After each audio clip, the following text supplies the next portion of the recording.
Assalamualaikum warahmatullahi wabarakatuh.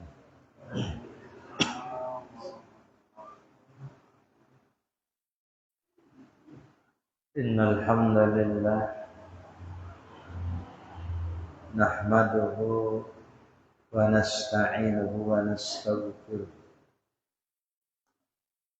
wa na'udzu billahi min shururi anfusina wa min sayyiati a'malina.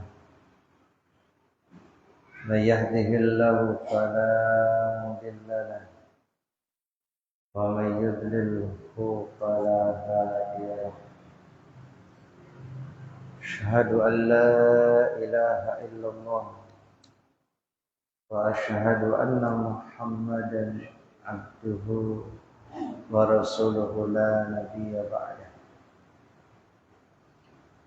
Qala Allah Ta'ala fil Qur'anil Karim. A'udzu billahi minasy syaithanir rajim. Ya ayyuhalladzina amanu taqullaha haqqa tuqatih wa la tamutunna illa wa antum muslimun. Ya ayyuhan nasu ittaqu rabbakum alladzi khalaqakum min nafsin wahidah wa khalaqa minha zawjaha وبث منهما رجالا كثيرا ونساء واتقوا الله الذي تساءلون به والأرحام إن الله كان عليكم رقيبا اللهم صل وسلم على نبينا وحبيبنا وقدوتنا Muhammadin sallallahu alaihi wasallam wa ala alihi wa sahbihi ajma'in, amma ba'du. Bapak Ibu jamaah salat maghrib rahimahumullah. Alhamdulillah, pada kesempatan yang berbahagia ini kita bisa bertemu kembali, kita bisa bermajelis ilmu. Mudah-mudahan Allah Subhanahu wa Ta'ala senantiasa memberikan kepada kita kecintaan terhadap ilmu, dan mudah-mudahan Allah ridho atas apa yang kita kerjakan. Bapak Ibu jamaah salat maghrib rahimahullah, kita akan melanjutkan kajian sirah nabawiyah, kitab Khulasah Nurul Yaqin. Ikhwani fiddin rahimani rahimakumullah, kita telah sampai atau kita akan bahas tentang tema bab dukhulur Rasul sallallahu alaihi wasallam al-Madinata. Nabi memasuki kota Madinah. Dukhulur Rasul sallallahu alaihi wasallam al-Madinata, hubbul ansar. Kaum Ansar mencintai ataupun cintanya orang-orang Ansar kepada kaum Muhajirin, akhuwatul Islam, persaudaraan di dalam Islam. Yang pertama yang dibahas di dalam bab ini adalah lamma dakhala an-nabiy sallallahu Madinah. Kemarin sudah kita jelaskan, pertemuan yang sebelumnya maksud saya sudah kita jelaskan bagaimana Nabi itu masuk kota Madinah, yang mana beliau terlebih dahulu itu singgah di Kubah. Ketika Rasulullah masuk kota Madinah, kana la yamurru bi baitin min buyutil ansar.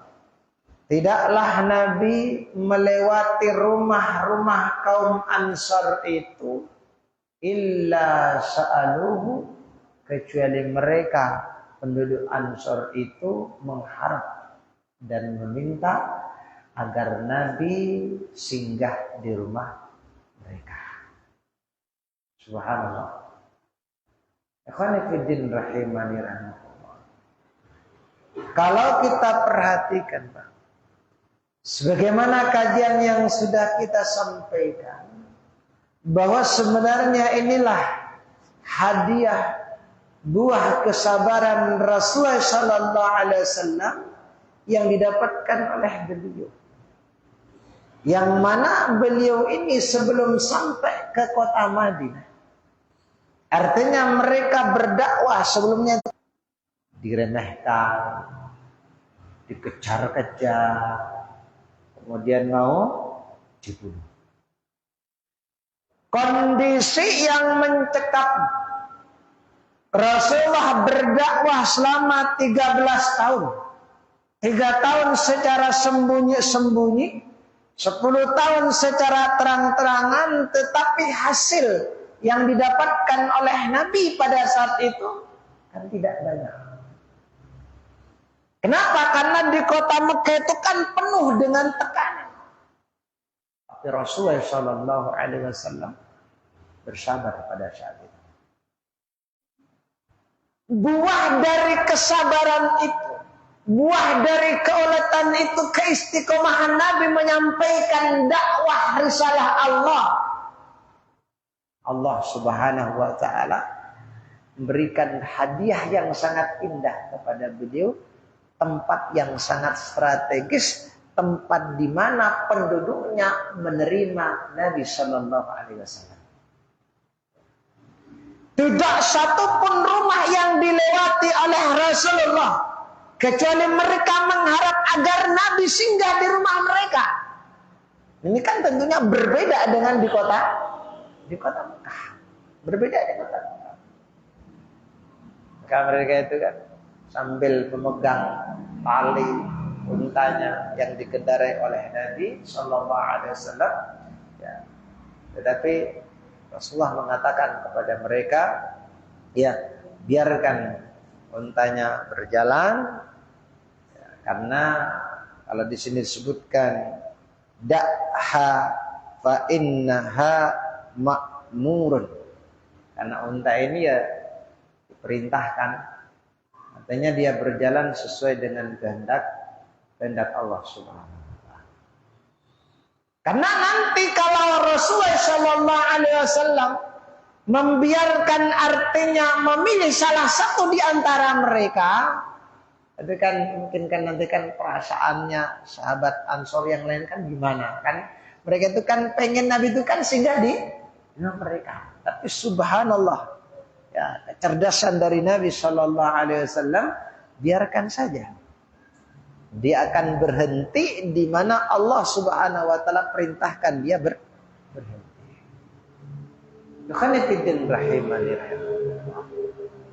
Maka setelah unta dibiarkan berjalan sesuai dengan yang diperintahkan, ternyata fanazala 'inda Abi Ayyub Al-Ansari radhiyallahu anhu. Pada saat itu ternyata unta tadi itu berhenti di depan rumahnya Abu Ayyub Al-Ansari. Unta tersebut berhenti di situ berarti ini sebagai tanda bahwa Nabi di situ. Setelah itu, ikhwan sekalian, ya, setelah itu Rasulullah sallallahu alaihi wasallam memasuki rumahnya Abu Ayyub Al-Ansari dan bermalam di situ di rumahnya sahabat Abu Ayyub Al-Ansari. Dan Rasulullah menyebut disebutkan di sini fiddauril asfal, di rumah yang bagian bawah. Liyakunu, tujuannya apa? Liyakuna arfaqa bizairihi, agar orang-orang yang mau datang kepada Nabi itu kan enak nanti. Ya, ditemui kan nek di atas itu kan ya rada angel kan begitu kan, makanya di bawah. Ya. Tujuannya apa?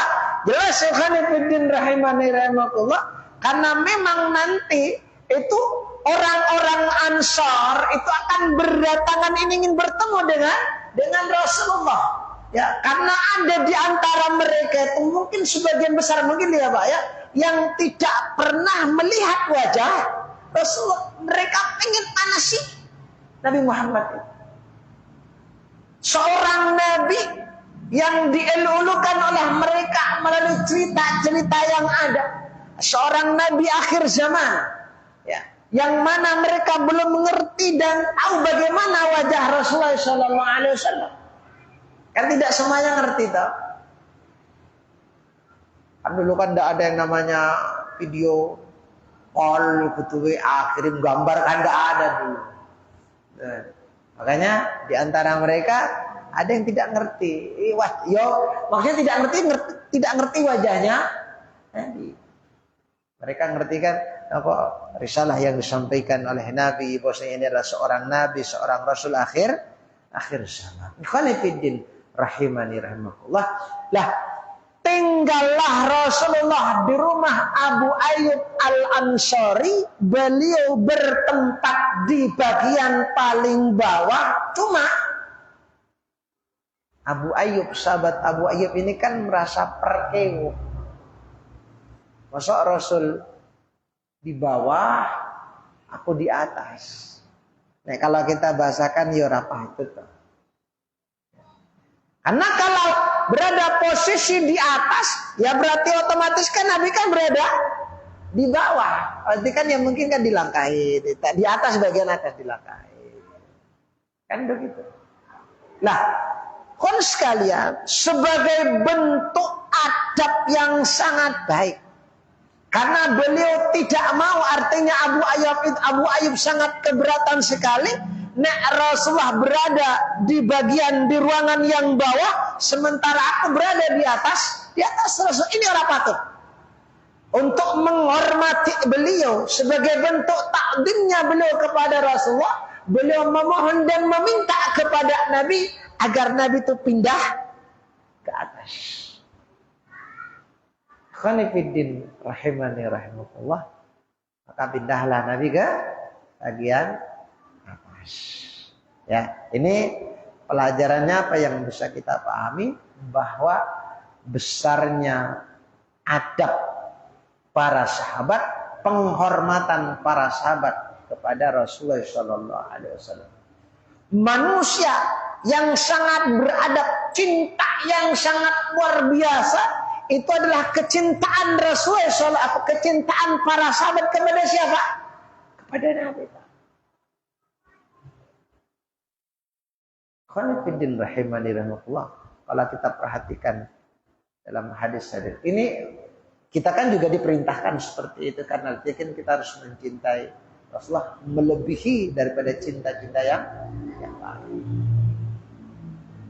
Maka disebutkan itu kan, tidaklah Nabi Shallallahu Alaihi Wasallam meludah sebelum sampai tanah ludah itu, maka ludah itu sudah diambil oleh sahabat. Kemudian mereka setelah mendapatkan ludah itu, dalam hadis kan begitu kan disebutnya, ya, itu diusap ke badan mereka. Bagi yang dapat ya diusap, bagi yang tidak dapat maka dia mengambil dari teman-temannya. Nah, ludahnya Nabi itu yo harum Pak. Nah, ludahnya awake dhewe kan yo ora. Ya. Maka tidaklah ludah itu sampai ke tanah kecuali itu sudah diambil oleh para sahabat radhiyallahu anhu. Hadisnya kan mengatakan begitu. Ya, khonifuddin rahimani rahimakumullah. Tapi itu kan ulama berpendapat ya bahwasanya dia khusus buat Nabi. Nah, jenengan ya, ludahnya diambil sama orang diusap ya. Baulah kalau kita dengan Nabi kan enggak harum, dengan sangat harum. Ya, ludahnya Nabi itu harum Pak. Ya. Keringatnya Nabi juga harum. Ya, nek kita kan ya beto. Ya. Ya, tapi walaupun Nabi itu sudah harum, ya beliau masih tetap pakai minyak wangi. Itu menjelaskan kepada kita hikmahnya sunnahnya pakai minyak wangi, kan begitu. Rasul sudah harum Pak, tapi pakai minyak wangi, gitu ya. Dan Rasul itu sangat senang sekali, dan kesukaan Nabi itu minyak harum, minyak wanginya apa? Aromanya kasturi, gitu. Kasturi. Betul nggak Pak? Bukan minyak apa? Sinyong-nyong mereka orang Indonesia. Kalau sinyong-nyong itu ada di Indonesia ya. Rasulullah kesenangannya apa? Aroma kasturi. Ya. Kemudian yang berikutnya tadi nomor 2. Fanazala inda Abi Ayyub al-Ansari fid daril asfal liyakuna arfaqa bizara'ihi waqad kana al-ansar yuhibbuna man hajara ilaihim. Kita perhatikan.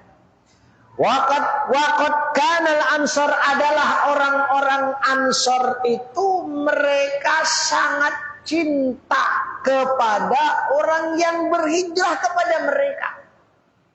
Berhijrahnya kaum Muhajirin dari Mekah menuju Madinah itu memang ditunggu-tunggu oleh orang-orang Ansor. Makanya ketika Muhajirin itu datang ke kota Madinah, wah itu luar biasa penyambutannya orang-orang Madinah.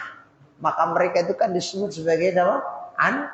Ansor, penolong. Ya, sangat dermawan Pak. Ya. Dan mereka sangat senang, makanya disebutkan di sini, ya, waqad kanal ansar yuhibbuna man hajara ilaihim wa yu'thiruna ala anfusihim. Mereka mendahulukan saudaranya dibandingkan dirinya sendiri. Ya, wa yu'thiruna, mereka mendahulukan atas diri mereka. Walaupun sebenarnya mereka juga butuh. Dan subhanallah, kedermawanan orang-orang Ansor ini diabadikan oleh Allah Subhanahu wa taala di dalam Al-Qur'an. Lebih tepatnya kalau kita baca itu adalah di surat Al-Hasyr ayat yang ke-9. Apa kata Allah? Wa yu'thiruna ala anfusihim walau kana bihim khasasah. Wa yu'thiruna ala anfusihim, mereka isar atas diri mereka. Ya, walau kana bihim, atas diri orang siapa? Muhajirin, walau kana bihim khasasah. Walaupun orang Ansar itu juga tapi sebagai bentuk cintanya kepada saudaranya, karena memang saudaranya yang datang dari Mekah itu kan dalam keadaan tidak punya apa-apa. Karena mereka meninggalkan Mekah, seluruh harta yang mereka punya di Mekah itu kan mereka tinggal. Bukan berarti mereka tidak punya harta. Mereka punya harta Pak. Banyak di antara mereka juga yang kaya. Tapi persoalannya ketika mereka meninggalkan Mekah, maka tidak boleh ada harta yang mereka bawa. Kecuali apa? Apa yang melekat di badan mereka. Luar biasa memang perjuangannya Pak. Inilah harga iman itu ya seperti itu. Memang harga iman itu mahal Pak. Konsekuensinya. Karena iman itu ya memang harus dibuktikan dengan amal perbuatan nyata. Bukannya sekedar ucapan. Iman itu bukan hanya sekedar di lisan, tapi kita buktikan dengan amal perbuatan. Untuk membuktikan iman pada saat itu ya sudah meninggalkan kota Mekah, karena untuk mempertahankan iman itu. Maka apa yang terjadi, apapun yang terjadi, mereka tinggalkan Mekah. Wa yu'thiruna ala anfusihim walau kana bihim khasasah. Surat apa lagi? Al-Hasyr ayat yang ke-9. Ya. Hatta innahum tanaza'u, sampai mereka ini orang-orang Ansor ini tanaza'u, berdebat. Nah, kalau kita bahasakan, kalau kita terjemahkan secara enaknya mungkin, hatta innahum tanaza'u fi nuzulihim, mereka ini berdebat, mereka ini saling berebutan. Saya yang berhak, saya yang harus disinggahi rumahnya. Ya.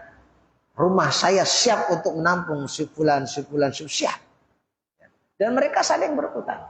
Bayangkan Pak, yang hijrah dari kota Mekah ke Madinah itu bukan cuma 1-2 Pak, bukan. Tetapi subhanallah, walaupun seperti itu mereka sudah siap Pak.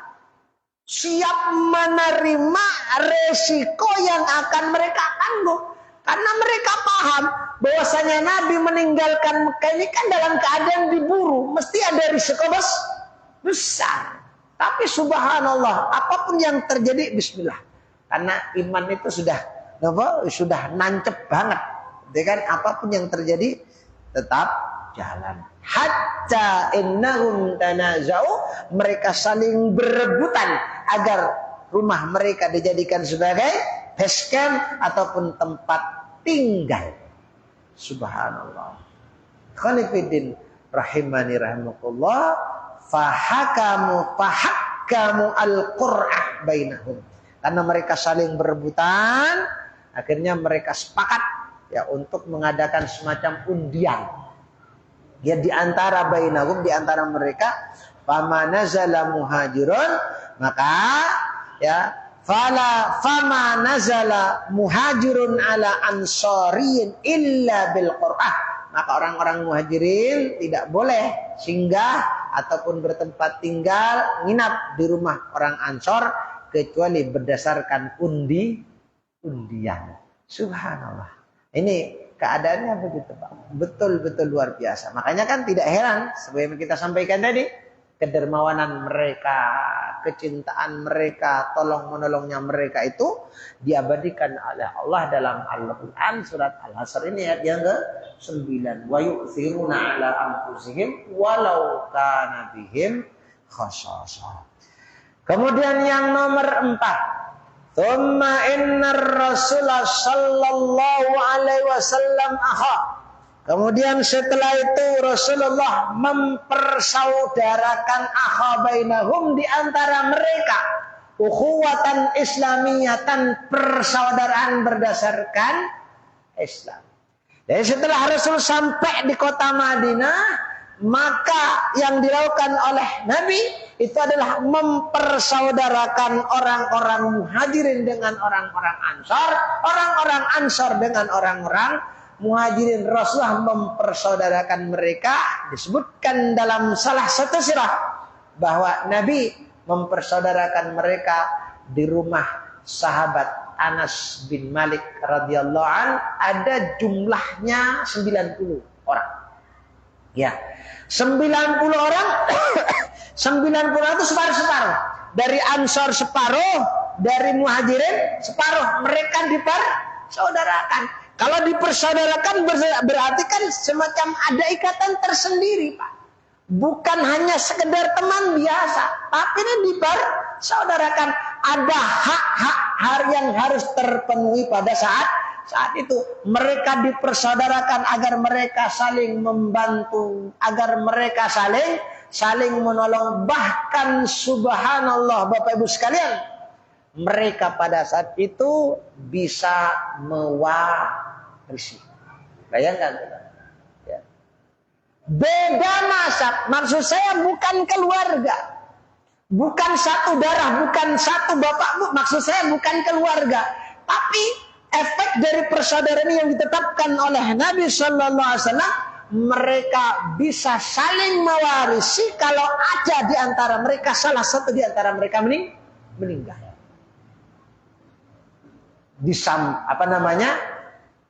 Hukum ini berlaku sampai perang Badar. Setelah perang Badar, maka hak waris itu selesai. Ya, tapi persaudaraan lanjut. Tapi hak waris selesai. Karena hak waris itu diberikan oleh Allah atau haknya siapa? Kerabat keluarga. Kalau yang lain itu namanya apa? Wasiat ataupun hak. Itu sampai perang Badar. Lah, yang ingin kita sampaikan untuk betul-betul mengingat itu itu Bapak Ibu sekalian, untuk memperkokoh itu agar mereka, pertolongan mereka, persaudara mereka semakin kokoh sampai Nabi hak waris itu diberikan kepada mereka, Pak. Dan itu mereka lakukan. Dan itu berjalan sampai perang Badar. Karena fidin rahimanallah. Lah, kenapa Rasulullah Shallallahu Alaihi Wasallam mempersaudarakan di antara mereka Muhajirin dan Ansor? Kata Imam Al-Ghazali rahimahullahu taala, agar fanatisme cair dan tidak ada yang dibela oleh mereka kecuali Islam. Ya. Mereka disatukan oleh Rasulullah agar perbedaan keturunan, kemudian perbedaan warna kulit, kemudian perbedaan darah. Kalau kita bahasakan darah biru atau darah yang merah maksudnya. Ya. Makanya keturunan suke, orang kaya, ya miskin, ya. Nah, perbedaan itu agar perbedaan keturunan, kemudian warna kulit dan lain sebagainya itu tidak mendominasi. Yang membedakan itu adalah iman dan takwanya itu. Maka dijelaskan oleh Allah di dalam Al-Quran, inna akramakum indallahi atqakum. Orang yang paling mulia di antara kamu di sisi Allah Subhanahu wa taala itu adalah takwa. Maka silakan bersaudara. Ya, innamal mu'minuna ikhwah, orang-orang mukmin itu bersaudara. Persaudaraan itu kan tidak bisa disekat karena perbedaan kulit, perbedaan warna. Tidak bisa disekat karena perbedaan bahasa. Tidak bisa disekat karena perbedaan negara. Innamal mu'minuna ikhwah. Dah. Fanatisme itu akan dihilangkan oleh Nabi Shallallahu Alaihi Wasallam. Karena memang pada masa jahiliyah sebelum Islam itu datang, mereka itu fanatiknya sama kelompok, sama suku itu luar biasa, Pak, luar biasa. Fanatiknya itu kan berarti salah penerios itu nomor belakang yang penting yo dibantu, fanatik istilahnya. Ya dalam Islam kan tidak boleh begitu. Kalau benar ya tetap benar, kalau salah salah, karena gitu lah. Orang-orang Jawa itu tidak begitu, saking fanatiknya, walaupun saudara mereka, suku mereka berbuat salah, ya akhirnya mereka tetap benarkan, padahal itu keliru lah. Sehingga kata Allah Subhanahu wa taala, inna akramakum indallahi atqakum. Dan ini Bapak Ibu sekalian, ukhuwatul Islam ini subhanallah bukan hanya sekedar isapan jempol. Bukan hanya sekedar kata-kata, tapi memang dibuktikan dengan amal perbuatan nyata. Maka di sana akan kita dapatkan ceritanya sangat masyhur sekali. Rasulullah, mungkin kita pernah dengar. Rasulullah Sallallahu Alaihi Wasallam itu mempersaudarakan Abdurrahman bin Auf dan Sa'ad bin Ar-Rabi' radhiyallahu anhu. Sampailah Abdurrahman bin Auf ke kota Madinah, dipersaudarakan di rumahnya siapa tadi? Anas bin Malik dengan Sa'ad bin Ar-Rabi' bin Rabi'. Kemudian pada saat itu Sa'ad mengatakan, ya Abdurrahman, aku ini adalah orang yang paling kaya. Atau bisa kita katakan Abdurrahman saat ini adalah orang yang paling kaya pada saat itu di kaumnya Madinah, Ansar. Aku punya banyak harta. Harta itu sekarang kita bagi dua. Kita bagi dua. 50 kamu, 50 saya. Ya gitu. Tetapi Abdurrahman bin Auf itu kan tidak mengambil kesempatan. Artinya walaupun memang Abdurrahman bin Auf menerima juga tidak apa-apa. Ya, karena memang itu yang diinginkan oleh Sa'ad sebagai bentuk konsekuensi daripada persaudaraan itu yang dipersaudarakan oleh Rasulullah Shallallahu Alaihi Wasallam, ini harta saya banyak karena saya adalah orang yang paling kaya, paling banyak hartanya di kota Madinah, di Yasrib itu, kita bagi dua. Tapi apa kata Abdurrahman bin Auf? Ya, kalau kita bahasakan, tidak usah. Saya cuma minta tolong tunjukkan pasar. Setelah itu kan panjang kan sejarahnya. Setelah itu kan ditunjukkan pasar. Akhirnya besoknya Abdurrahman bin Auf pergi ke pasar jualan. Nah, kalau saya baca dalam sejarah itu kan sirah itu kan awal mulanya manggul nopo niku kayak seperti kalau jenengan di pasar sayur itu kan nopo bawa barang dagangan kan belum punya modal toh. Ya ngangkut. Jadi apa bahasanya? Mungkin bahasa kita nopo Pak? Ya tukang angkut ya. Ya, ayo gitu. Ya, dipikul nanti dapat nopo upah begitu. Dapat upah dikumpulkan, dibelikan barang. Kan begitu kan? Dalam sejarah kan begitu kan? Ya, setelah itu dijual sama kawan-kawan, sama sahabat-sahabat. Nanti dikumpulkan, ada batinya, ada untungnya, kemudian dibelikan lagi. Begitu terus Pak, berputar terus. Apa yang terjadi Pak? Ya, subhanallah, tidak berjalan, tidak membutuhkan waktu lama. Abdurrahman bin Auf muncul menjadi seorang sahabat yang sangat kaya raya. Ya. Saya punya harta, sekarang kita bagi dua. Kemudian kemudian Sa'ad bin Ar-Rabi mengatakan, saya punya dua istri. Kamu, kalau kamu mau pilih ya mana yang paling cantik, ya, yang paling kamu senangi lah istilahnya. Ya, kamu pilih nanti saya ceraikan, nanti sudah masa iddah selesai, silahkan kamu nikahi. Tapi Abdurrahman bin Auf enggak lah. Ya tadi itu bukan mengambil kesempatan itu ya Pak. Qanifidin rahimahullah. Lah, yang ingin kita sampaikan inilah persaudaraan, konsekuensi sebagaimana kita katakan tadi, bukan hanya sekedar isapan, betul-betul dibuktikan dan ini merebak sama di kota Madinah. Persaudaraan yang dilihat, persaudaraan yang terlihat di kota Madinah sangat-sangat luar biasa.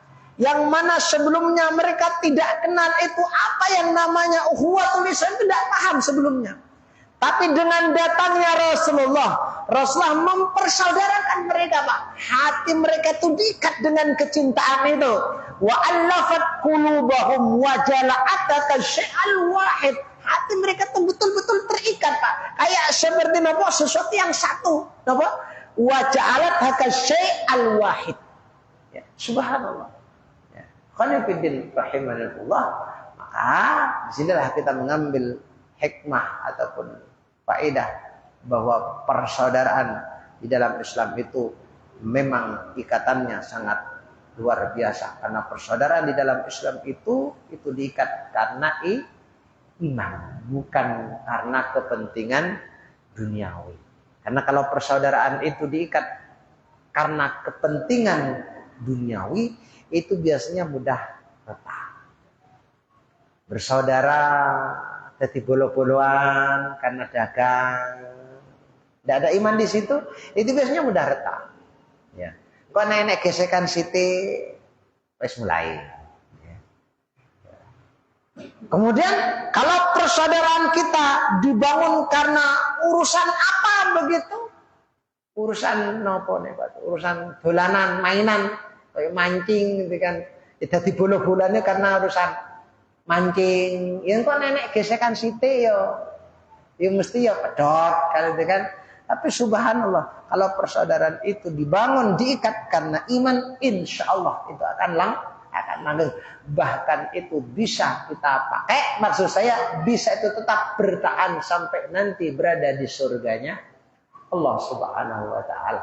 Karena kita insya Allah orang-orang yang beriman akan bersama-sama nanti di jannah, insya Allah. Khonifidin rahimani rahimahullah.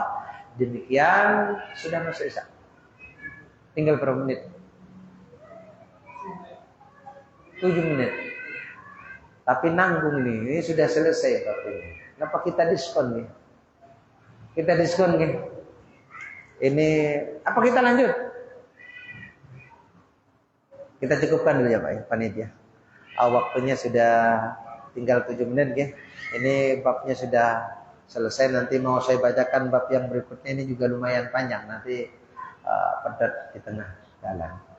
Begitu, mudah-mudahan Allah Subhanahu wa taala memberikan kemudahan kepada kita untuk memahami ilmu agama, dan kita diberikan kemudahan oleh Allah untuk mengambil hikmah dan pelajaran dari kisah yang kita sebutkan tadi, yang kita bacakan tadi. Fa'tabiru ya ulil absar. Qanifidin rahimahullah.